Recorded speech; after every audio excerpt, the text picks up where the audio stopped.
If you want to know what a Bigfoot looks like, look at the Patterson Gimlin films. You're looking at one right there. Sasquatches basically look like a combination of human and ape.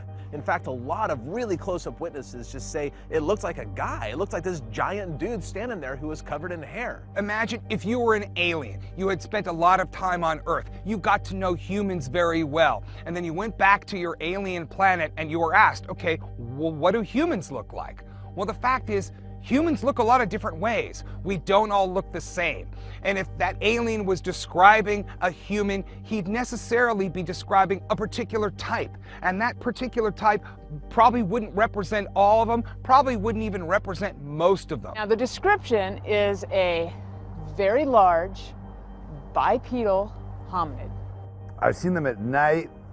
The closest one I ever saw at night was just shaped, it was just man size. It was no bigger than a man. It was about 6 foot, 220, something like that. Looked like a high school linebacker or something like that.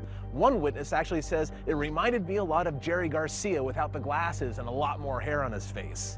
Bigfoots in general are covered with hair from head to toe, except for maybe the palms of their hands and their feet and the tip of their nose. It runs the gamut. Sometimes there's hair all over the face, sometimes there's not hair on the face, sometimes it's brown, black, white, yellow, orange, green in Oregon. We would expect a huge genetic variation among Sasquatches. They have a relatively low birth rate and a very long life, and those are the situations where a species looks very different from individual to individual.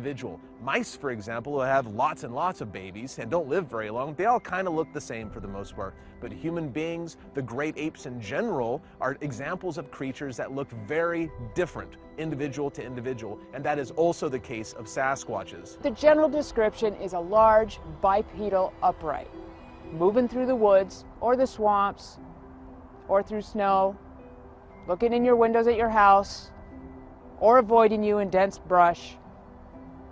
But he's not at Walmart. That much I'm sure.